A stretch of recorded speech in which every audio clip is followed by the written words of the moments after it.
Teman-teman, ini kabar baik deh. Lihat layar sekarang. Ini jawaban doa kamu bukan sih? Pernah nggak diri kamu bingung gimana caranya dicintai banyak orang? Pernah nggak diri kamu punya masalah dengan impian yang nggak jadi nyata karena ada mental block? Termasuk rezeki yang entah kenapa nggak jadi sahabat baik kamu ya? Aduh, gimana tuh mas caranya? Kabar baik, saya punya terapi yang bisa kamu lakukan di rumah. Jadi sekarang kamu lihat layar, kamu tinggal pilih salah satu, ada di mana mas itu? Cek deskripsi paling atas sekarang. Ini spesial, silakan.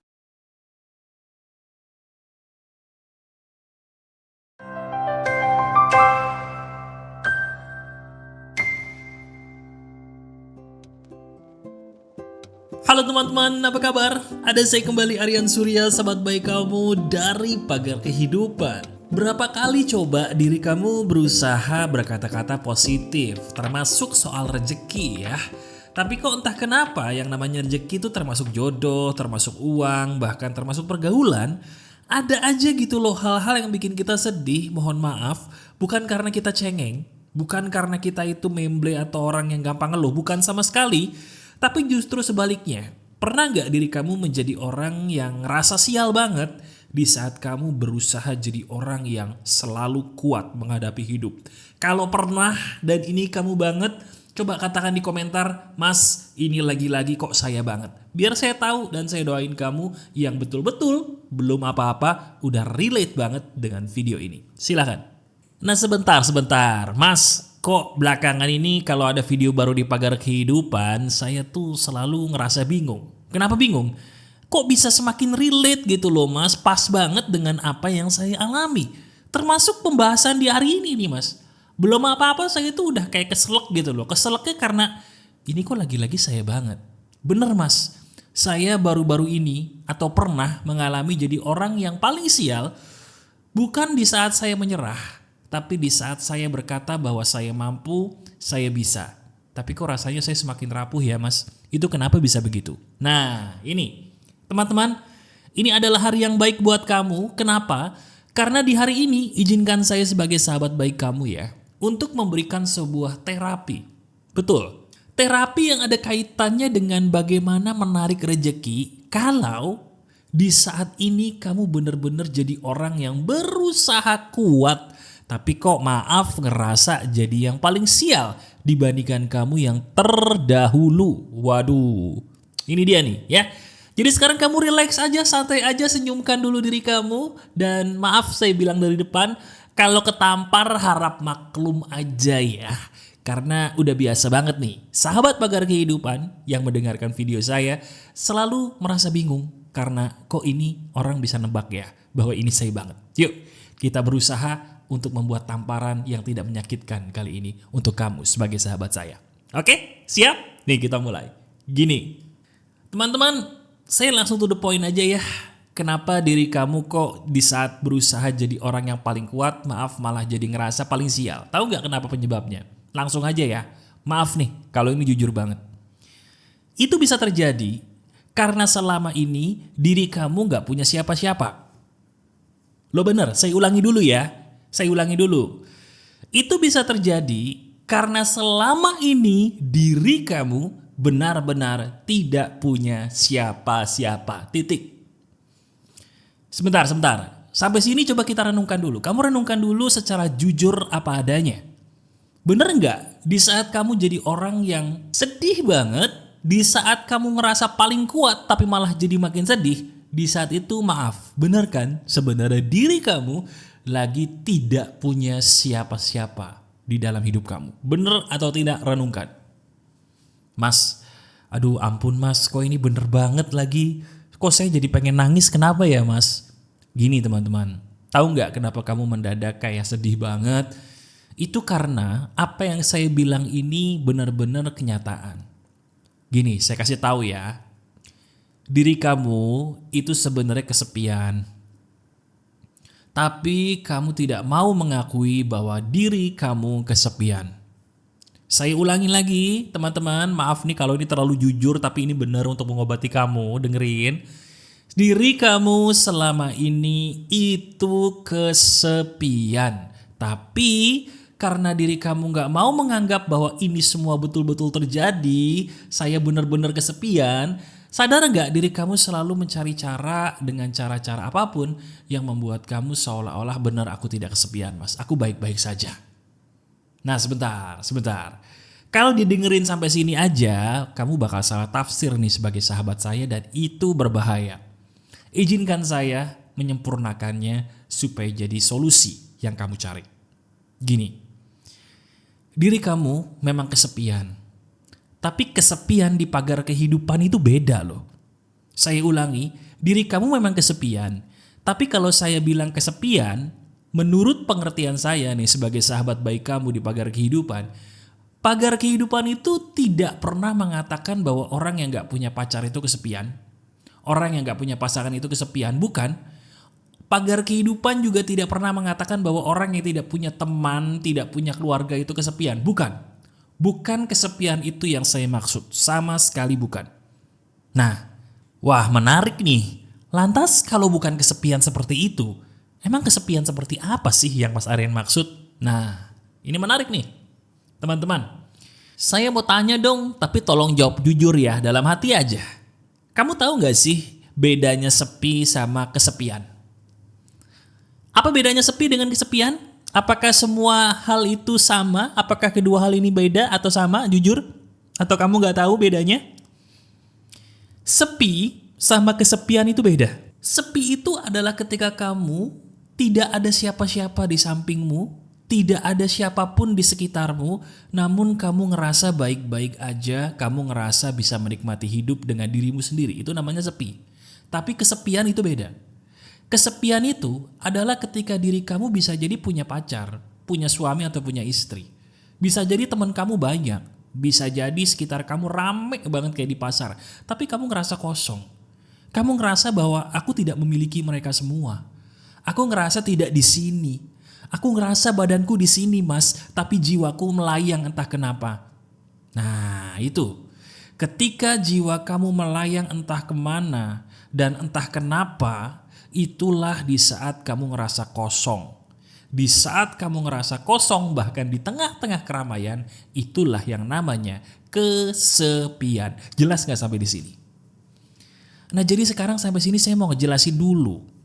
Janganlah kamu merasa iri dengan teman kamu yang mungkin punya pasangan. Janganlah kita ngerasa iri sama teman-teman kita yang kayaknya di sosial media tuh temannya banyak banget di foto. Enggak, gak usah ngiri. Kenapa? Karena itu semua yang di foto yang kamu lihat itu semua cuman palsu. Pernah nggak kamu ketemu sama teman deket yang dia di sosmednya happy banget, tapi begitu curhat sama kamu kayaknya masalahnya aduh miris banget mas, pernah nggak? Kalau saya pernah, sering. Padahal di sosmednya waduh dia kelihatannya kayaknya happy banget. Lu kok bisa gitu ya mas? Karena dia kesepian. Sementara kesepian belum tentu tidak punya siapa-siapa. Nah sekarang coba lihat kamu baik-baik. Kita sudah mempelajari nih. Sudah mempelajari definisi kesepian yang benar. Sekarang saya mau tanya ulang sama kamu. Diri kamu ngerasa kesepian gak belakangan ini? Kamu ngerasa ada orang-orang yang peduli gak sama kamu? Nah itu tuh. Ketika kita ngerasa gak ada lagi orang yang peduli sama kita, di saat itulah, maaf, diri kita sudah kesepian level akut. Itu yang jadi biang kerok. Kenapa di saat aku ngerasa harus kuat, kok aku jadi semakin lemah ya mas? Itu biang keroknya di situ. Jelas gak sampai di sini? Jelas. Nah sekarang saya punya beberapa terapi sederhana dan ini tidak lama kok. Saya sengaja tidak mau membuat video ini lama supaya kamu bisa menonton sampai habis, terutama kamu yang pakai paket pulsa nih, dan bisa langsung mempraktekkan terapi yang akan saya ajarkan. Siap ya? Terapi ini saya peruntukkan untuk bisa membuat kamu sembuh dari kesepian. Namun, diri kamu menjadi manusia yang secara masuk akal bisa menarik rezeki lebih banyak lagi. Mau? Oke, sekarang prakteknya gini, dengerin baik-baik. Saya perlu kamu mempersiapkan beberapa benda dulu nih, karena ini sebuah terapi yang nyata ya. Bahkan mungkin kalau kamu masuk kuliah psikologis gitu, bisa jadi udah belajar ini juga karena ini sangat masuk akal. Apa mas yang harus saya persiapkan? Siapkan alat tulis dan juga siapkan kertas kalau bisa. Kalau sekarang kamu lagi di manapun gak bisa mempersiapkan alat tulis atau kertas gak apa-apa. Kamu tonton atau dengerin aja dulu ini sampai habis supaya nanti ketika lagi di kamar atau udah sampai ke rumah bisa mempraktekkan ini dengan baik. Oke?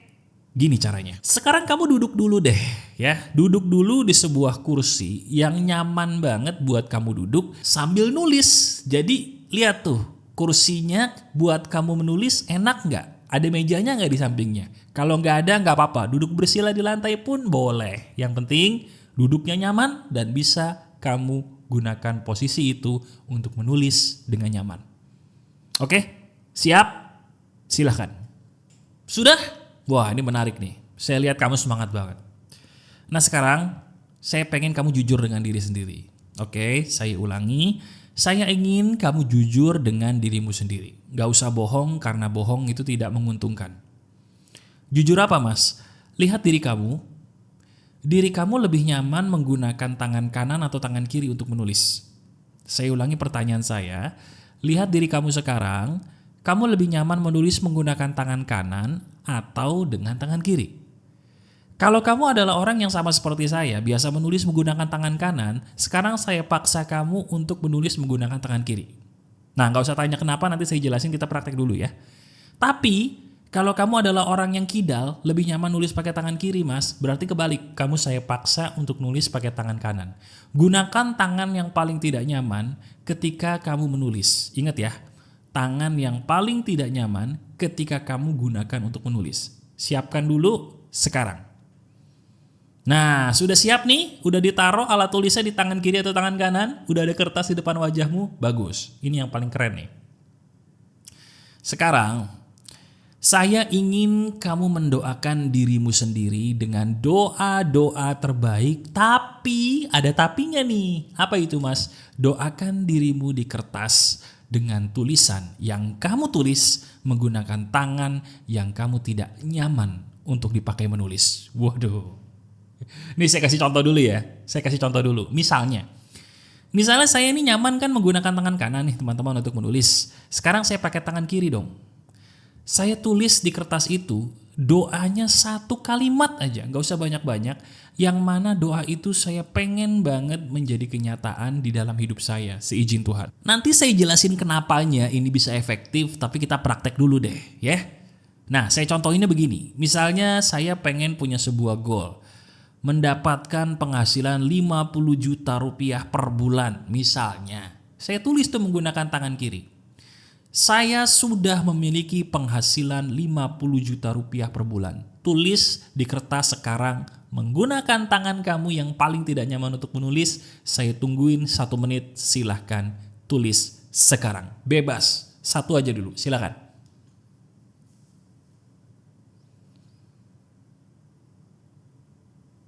Sudah? Kalau belum, gak apa-apa, nanti pause dulu videonya. Karena saya tidak mau lama-lama, karena ini bagian yang paling serunya nih.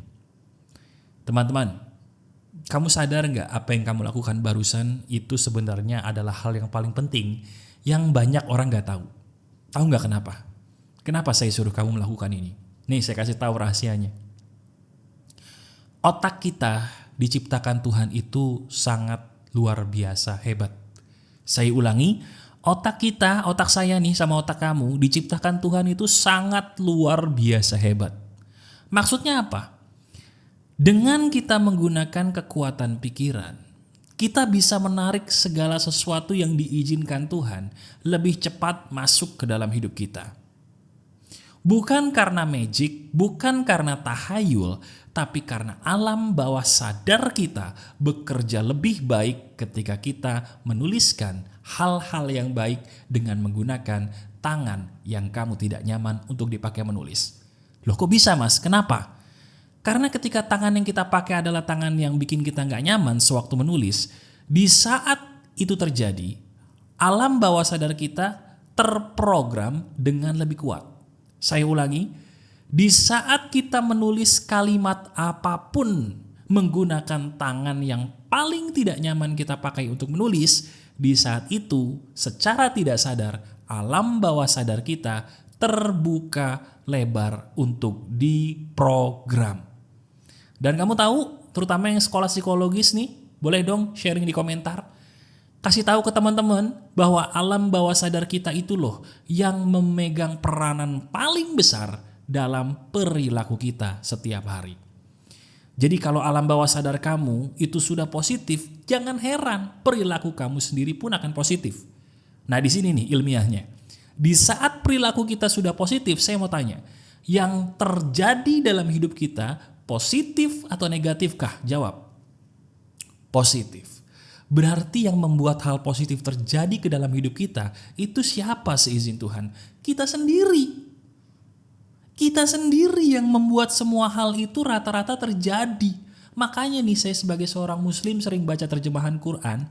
Di dalam Quran dikatakan, Allah berfirman apa coba? Sesungguhnya yang baik-baik itu datang dari kami, kata Allah. Tapi yang buruk-buruk itu sebenarnya adalah salah manusia sendiri kebanyakan. Tapi mereka tidak menyadari. Nah ini loh maksud saya. Jadi sekarang terapi kamu sederhana kok. Lakukan ini setiap hari. Di waktu kapan mas? Sebisa mungkin di waktu pagi dan malam. Dan satu lagi teman-teman dengerin. Kalau kamu ingin sempurna, ini aja udah bagus. Tapi kalau pengen sempurna, sembuhkan dulu batin kamu ya. Cara nyembuhinnya gimana? Lihat di deskripsi, di situ saya udah buat audio yang bisa kamu gunakan selama 7 hari untuk menterapi diri di depan cermin. Sekali lagi, menterapi diri di depan cermin untuk 7 hari dapat 7 audio. Keren tuh. Sembuhin dulu diri kamu pakai itu, setelah itu baru praktekin ini. Lihat yang terjadi, jangan kaget kalau ada keajaiban terjadi di saat kamu mempraktekannya. Bukan karena saya yang hebat, tapi karena Tuhan yang menciptakan otak kita sangat luar biasa hebat. Ini menggunakan kekuatan otak yang diberikan Tuhan. Jelas ya? Nah sekarang saya punya kabar baik nih, khusus buat kamu yang menonton sampai hampir habis. Tahu nggak? Di TikTok saya akan membuat sebuah hal yang baru yang tidak ada di YouTube teman-teman. Jadi kalau kamu pengen mendekatkan diri lebih dekat lagi dengan saya, di YouTube udah subscribe, bahkan mungkin kamu ada beberapa yang udah jadi member, terima kasih gitu ya. Kamu pengen lebih dekat lagi dengan saya, coba lihat di deskripsi juga, ikuti TikTok saya. Karena di situ nanti saya akan ada live dan akan ada banyak hal yang sengaja saya buat hanya ada di sana. Kenapa bukan di YouTube? Karena di YouTube pasarnya tidak sama dengan TikTok. Dan saya ingin kamu sebagai sahabat saya yang mau lebih, silahkan follow TikTok. Ya, itu saya persembahkan untuk kamu yang benar-benar sudah cinta mati ini sama pagar kehidupan ya. Insya Allah semakin bermanfaat. Oke? Masih ada saya, Aryan Surya, sahabat baik kamu selalu dari pagar kehidupan. Tetap keep the spirit, keep sharing, and keep loving. Bye-bye.